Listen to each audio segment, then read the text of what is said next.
పిలుస్తూనే ఉండాలి. రేపు జీతాలు ఇవ్వడానికి డబ్బులు ఉన్నాయి లేదో కూడా మనకు తెలియదు. సో దాన్ని మరి చంద్రబాబు నాయుడు గారు ఎలా అధిగమించే అవకాశం ఉంది? ఆయనకి అయితే ప్లాన్స్, చాలా ప్లాన్స్ ఉన్నాయి. నెంబర్ 1 అండి. నెంబర్ 2, సెంట్రల్ గవర్నమెంట్లో కూడా వాళ్ళ ఎన్డీఏ గవర్నమెంట్ వచ్చింది. ఇప్పుడు కీలకంగా వ్యవహరించబోతున్నారు చంద్రబాబు. ఎన్డీఏ వచ్చిన తర్వాత ఏంటంటే బీజేపీకి అబ్సల్యూట్ మెజారిటీ వస్తే వాళ్ళ పోకడ వేరుగా ఉండేదేమో. ఇవాళ ఎన్డీఏ లేకుండా బీజేపీ అధికారంలోకి రాలేదు. దాంట్లో ముఖ్య పాత్ర వాళ్ళు చంద్రబాబు నాయుడు గారు, చంద్రబాబు గారు, నితీష్ గారు, వీళ్ళిద్దరు. చంద్రబాబు గారు మెయిన్గా అదే. అందుకని నిన్న మీటింగ్లో అయ్యి చూస్తే ప్రైమ్ మినిస్టర్ గారు పక్కన కూర్చుంది ఎవరంటే చంద్రబాబు. ఒకప్పుడు వాజ్పేయి గారు ఉన్నప్పుడు కూడా అప్పుడు కాంగ్రెస్కి ఇది కూడా అపోజిషన్ ఇది కూడా రాలా చేస్తే అప్పుడు చంద్రబాబు నాయుడు గారు ఎన్నో నిర్ణయాలు తీసుకున్నాడు. గవర్నమెంట్లో కూడా వెళ్ళలేదు ఆయన. మీరు రండి, మీకు ఎన్ని మినిస్టర్లు ఇస్తామంటే కూడా వద్దండి, మేము బయట ఉంటాం అది ఇది అని చెప్పి. కానీ ఈసారి అలాంటి ఆలోచన రాకుండా చంద్రబాబు నాయుడు గారు కూడా ప్రభుత్వంలో కలవాలి, ఎన్డీఏలో గవర్నమెంట్ అవకాశం ఉందా సార్? ఉంది. ఎందుకంటే ఒకవేళ అందులో ఉంటే సెంట్రల్ మినిస్ట్రీలో వస్తే స్టేట్ ఇంకా ఎక్కువ చేయొచ్చు కదా, గోల్డెన్ బెనిఫిట్స్ వస్తాయి మనకి. ఇప్పుడు ఈ విధంగా ఎలా చూసుకున్నా 4-5 మినిస్టర్స్ వస్తాయి ఆంధ్రప్రదేశ్కి. ఇంకా ఎక్కువ వచ్చినా కూడా రావచ్చు. మరి వాటన్నిటితోటి 4-5 పక్కగా వస్తాయి సార్, పక్కా. ఎందుకంటే బీజేపీ క్యాండిడేట్లకు ఇవ్వాలి, జనసేన వాళ్ళకి ఇవ్వాలి, తెలుగుదేశానికి ఇవ్వాలి. ఎన్ని సీట్లు వస్తే అన్ని ఇదని రేషియో ఉంది. దాని ప్రకారం సీట్లు వస్తాయి. 4 కాదు 6-7 వస్తాయి సార్. అలాగే చంద్రబాబు గారు అమరావతి కోసం చెప్పేటప్పుడు అంటే చాలా మంది వైసీపీ నాయకులు ఒక మాట అయితే చెప్పేవారండి. అమరావతి యాక్చువల్గా చంద్రబాబు నాయుడు గారు ఎంచుకోవడానికి కారణం ఏంటంటే రియల్ ఎస్టేట్ బిజినెస్ చేయడం కోసం ఆయన తీసుకున్నారు. అంటే అంతకుముందే అమరావతిని ఫిక్స్ చేసుకొని ఇంటర్నల్గా చుట్టుపక్కల తన బంధువుల చేత, బినామీల చేత అన్నీ కొనిపించేశారు స్థలాలు. ఇది డెవలప్ అయితే ఆ స్థలాలకి వాల్యూ పెరుగుతుంది కదా అన్న కారణం చేత ఆయన అది ఎంచుకున్నారు. ఇదే కారణం చేత జగన్మోహన్ రెడ్డి గారు అధికారం చేపట్టిన తర్వాత ఇక్కడ కాకుండా విశాఖపట్నం క్యాపిటల్గా చేయడానికి ఆయన వెళ్ళారు అని చెప్పి ఒక మాట అయితే వినిపించేదండి. సార్ అలాంటిది ఏదైనా ఉందని మీరు భావిస్తున్నారా? అస్సలు లేదండి. మాకెవరికి కూడా అమరావతి ఫైనల్స్ అవుతుందనే సంగతి కూడా మాకు తెలియదు.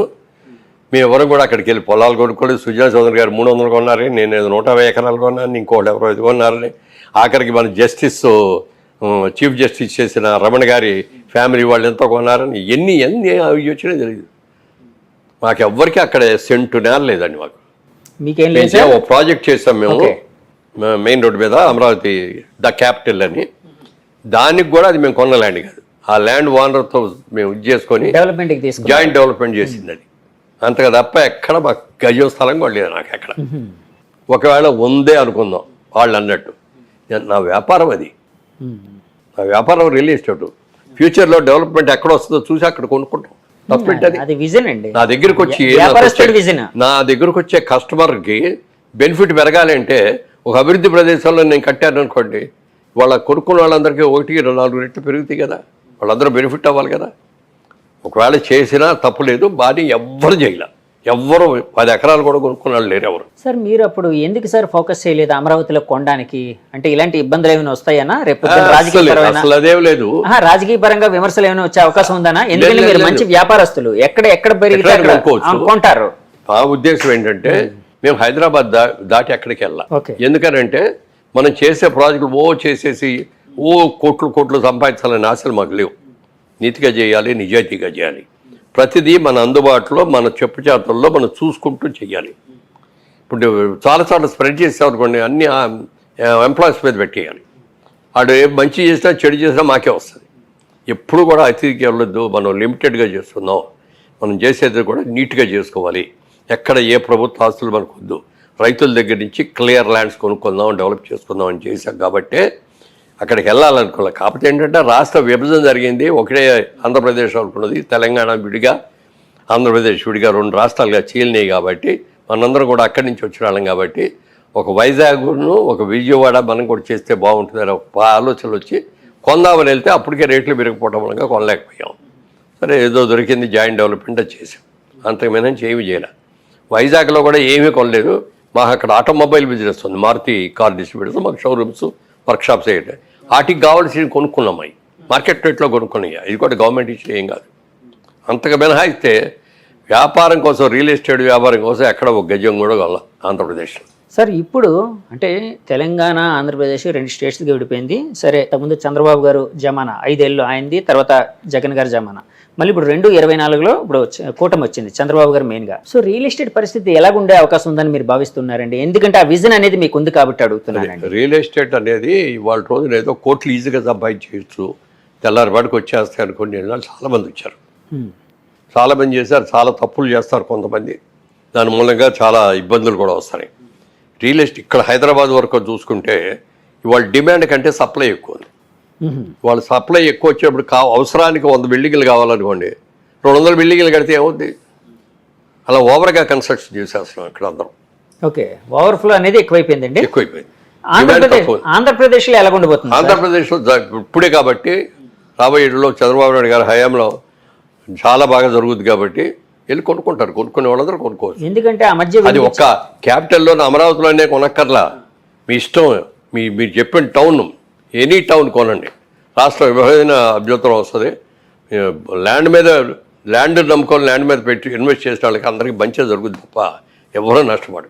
అంటే 2019 నుంచి 24 వరకు జగన్మోహన్ రెడ్డి గారి పరిపాలనలో విశాఖపట్నం కావచ్చు, ఇంకా చాలా చోట్ల కావచ్చు, ఆంధ్రప్రదేశ్లో రియల్ ఎస్టేట్ రంగం కుదేలైపోయింది, దెబ్బతిందని రకరకాల వాదనలు అయితే, మాటలు అయితే వినిపించాయండి. సో ఒకవేళ అదే నిజమని అనుకుంటే, అంటే నేను నిజమో కాదని చెప్పట్లేదండి, నేను కన్ఫైన్ చేయట్లేదు, నేను జడ్జిమెంట్లుగా ఏం చెప్పట్లేదు. ఒకవేళ అదే నిజం అనుకుంటే చంద్రబాబు గారు వచ్చిన తర్వాత అది ఏ విధంగా పెరిగే అవకాశం ఉందని మీరు భావిస్తున్నారు? డెఫినెట్గా క్యాపిటల్ పెరిగినప్పుడు ఆటోమేటిక్గా పెరుగుతుంది కదండి. కొత్త ఇండస్ట్రీస్ వచ్చినప్పుడు ఆటోమేటిక్గా పెరుగుతుంది కదా, కొత్త ఇన్స్టిట్యూషన్స్ వచ్చినప్పుడు కొత్తగా పెరుగుతాయి కదా. మరి అందరి మంది మంచి మంచి కాలేజెస్ వచ్చిన తర్వాత మన పిల్లలందరూ బ్రహ్మాండంగా చదువుకుంటారు కదా, వాళ్ళందరూ ఉద్యోగాలు చేయడానికి కావాల్సిన వసతులన్నీ ఇక్కడే దొరుకుతాయి కదా. అట్లా జరిగినప్పుడు పెరగకుండా ఎట్లా ఉంటుంది? విపరీతంగా పెరుగుద్ది. ఆయన దీన్ని అమరావతిని ఒక ఇంటర్నేషనల్ సిటీ లాగా చేద్దామనే ఆలోచనలో ఉన్నారు. ఓకే, డెఫినెట్గా చాలా బాగుంటుంది సార్. అమరావతి విషయం అంటే ఒక మాట గుర్తొచ్చింది సార్. అప్పట్లోనే అమరావతి ప్రకటించిన వెంటనే చుట్టుపక్కల ల్యాండ్స్ వాల్యూ విపరీతంగా పెరిగిపోయింది. అప్పటి వరకు 10 లక్షల ఎకరా ఉండే ల్యాండ్ 10-20 లక్షలు ఉండేది, 2 కోట్ల వరకు వెళ్ళిన దాఖలాలు అయితే ఉన్నాయండి చాలా. అంటే ఆ ఎప్రిషియేషన్ అనేది ఎగ్జాగరేషన్ స్టేట్కి వచ్చిందని భావించచ్చా, ఇంకా పెరిగే అవకాశం ఉందని భావించచ్చా? ఇప్పుడు ఏం చెప్పలేరు కానీ డెఫినెట్గా పెరిగే అవకాశం ఉందా సార్? అక్కడ తొందరపడి వెళ్ళి చేసాం, అక్కడ ప్రాజెక్ట్ చేసాం. ప్రాజెక్ట్ పూర్తయ్యే టైంకి చంద్రబాబు నాయుడు గారు ఓడిపోవటం, జగన్మోహన్ రెడ్డి గారు రావటం, ఆయన ఆలోచనలోకి వచ్చి 3 క్యాపిటల్స్ అని ఎప్పుడైతే మార్చారో మేము అమ్మలేకపోయాం. చాలా నష్టానికి అమ్ముతున్నాం ఇప్పుడు. ఎందుకంటే 5 ఏళ్ళు ఇంట్రెస్ట్ ఎంత అవుతాయి? ఇవన్నీ మా సొంత డబ్బులు, జేబులో డబ్బులు కాదు కదా. బ్యాంకుల నుంచి లోన్ తెస్తాం, ఫైనాన్స్ తెచ్చుకుంటాం, వీటన్నిటికీ లాభం గోబల్లోకి వెళ్తారంటారు. అలా అయిపోయింది. అయినా తట్టుకున్నాం. ఎక్కడ ఒక్క రోజు కూడా పని ఆపలేదు, పర్ఫెక్ట్గా చేస్తాం. మా దగ్గర కొన్నాళ్ళందరికీ డెలివరీ కూడా ఇచ్చాం. అమరావతి అనేది డెఫినెట్గా పెరుగుతుంది, ఎందుకంటే అమరావతి అనేది కొత్తగా ఒక రాష్ట్రంగా, ఒక అద్భుతమైన నగరంగా డెవలప్ అయ్యే అవకాశం ఉంది కాబట్టి. విశాఖపట్నం లాంటి పరిస్థితి, అంటే విశాఖపట్నం లాంటి సిటీ పరిస్థితి ఎలా ఉండబోతుంది రియల్ ఎస్టేట్ పరంగా? విశాఖపట్నం దాన్ని ఒక బిజినెస్ హబ్ లాగా చేస్తున్నారు. ఎందుకంటే మనకు అక్కడ హార్బర్, అద్భుతమైన హార్బర్ ఉంది. చాలా వరల్డ్లో ఉన్న చాలా చుట్టుపక్కల ఇవన్నీ కూడా వచ్చి ఒక వైజాగ్ లాంటి హబ్లో సామాన్లు అక్కడికి వచ్చిన తర్వాత దించేసి ఇక్కడ నుంచి ఇండియాకు వచ్చేయి, లేకపోతే పక్క దేశాలకు వెళ్ళి వాటన్నిటి కూడా డిస్ట్రిబ్యూషన్ హబ్ లాగా పెట్టుకుని చేస్తారు. పోర్ట్లు అనేవి అక్కడ ఉన్నాయి కాబట్టి ఆ విధంగా అవకాశం ఉంది. అది Vizag sky is the limit లెవెల్కి పెరుగుతుంది. ఎందుకంటే మీరు రియల్ ఎస్టేట్ పరంగా చాలా విజన్ ఉన్న వ్యక్తి కాబట్టి అడుగుతున్నానండి. సార్, ఇందాక ఒక మాట అన్నారండి మీరు, అంటే ఏ నాయకుడికైనా ఒకసారి అవకాశం వచ్చినప్పుడు అహంకారం అనేది రాకూడదు అని. ఒకవేళ మీరన్న మాటనే ఏకీభవిస్తూ ఒకవేళ ఓకే నిజమని అనుకుందాం ఫర్ ఎగ్జాంపుల్, సరే అప్పుడు జగన్మోహన్ రెడ్డి గారు ప్రభుత్వం కొంచెం అహంకార పూరితంగా ప్రవర్తించింది, 150 సీట్లు వచ్చినప్పుడు అని అనుకుంటే, మరి ఇప్పుడు 164 సీట్లు వచ్చినా ఈ ప్రభుత్వం అలాంటి ధోరణికి వెళ్ళే అవకాశం ఉంది? అస్సలు లేదు. ఉండదా సార్? అస్సలు 1% కూడా ఉండదు. ఆ జయం చంద్రబాబు నాయుడు గారు అర్ధరాత్రి పాటు నిద్ర లేపితే కూడా అమరావతి లేకపోతే పోలవరం వీటి గురించే మాట్లాడతాడు ఆయన. రాత్రి నిద్రలో కూడా అయ్యే ఉంటాయి తిరిగి ఆయనకి. అస్సలు ఇది ఉండదు. ఎవరైనా ఆయన చంద్రబాబు నాయుడు కాదు, ఎవడైనా సరే వాళ్ళ దగ్గర డబ్బులు వచ్చేసి తలక ఎగరైతే ముట్టుతాడు దేవుడు కూడా, ప్రజలు కూడా ముట్టుతాడు. లోకేష్ గారిని ఎలా చూడబోతున్నారు? లోకేష్ గారు అద్భుతంగా కష్టపడు పప్పు అని పిలిచారు అందరూ కూడా, హేళన చేసి. ఆయన పాదయాత్ర చేసి ఆయన మనిషి వాళ్ళు మాట్లాడిన విధ కానీ నిర్ణయాలు కానీ ఎంత ఎక్సలెంట్గా చేశాడు చెప్పడానికి లేదు. అలాగే సినిమా వాళ్ళు వస్తారు పోతారు, వాళ్ళు ఏం చేయలేరు అనుకున్న పవన్ కళ్యాణ్ గారు దాదాపు 15 సంవత్సరాలుగా గెలిచినా ఓడినా ఇక్కడే ఉండి ఇవాళ రోజున కీ అయిపోయాడు. ఈ కూటమి రావడానికి ముఖ్య కారణంలో చెప్పాలంటే అది ఆయనే తీసుకున్న లీడ్ అండి. చంద్రబాబు నాయుడు గారిని ఒప్పించుకున్నారు, అక్కడికి వెళ్ళి మోడీ గారిని ఒప్పించారు, వచ్చే ప్రభుత్వ వ్యతిరేక ఓటును చీల్చుకోకూడదు మనం, ఒకే ఇదిగా రావాలి అని చెప్పి చేసి ఎంత ఎక్సలెంట్గా చేశారో, మోడల్ లాగా చేశారు కూటమి అనేదాన్ని. దానికి పూర్తిగా పవన్ కళ్యాణ్ గారిని చేయాలి. తర్వాత లోకేష్ గారు, యంగ్ జనరేషన్ రావాలి ఇక్కడి నుంచి, వీళ్ళందరూ కూడా ఇప్పుడు యంగ్స్టర్స్ రావాలి. యంగ్స్టర్స్ రావాలి అంటే వాళ్ళకి చేయాలి, వాళ్ళకి అవకాశం ఇవ్వాలి. థ్యాంక్ యూ వెరీ మచ్ అండి. ఇంకోసారి మీరు వేరే డెఫినెట్గా చేద్దాం సార్. Thank you. జస్ట్ చూసారు కదండి, ఇది మురళీమోహన్ గారి అంతరంగం. చాలా విషయాలు పంచుకున్నారు మనతోని. సో ఈ ఇంటర్వ్యూ మీకు నచ్చితే మా ఛానల్ లైక్ చేయండి, కామెంట్ చేయండి, షేర్ చేయండి, సబ్స్క్రైబ్ చేయండి. Thank you very much. Signing off, me Jagadish. By by.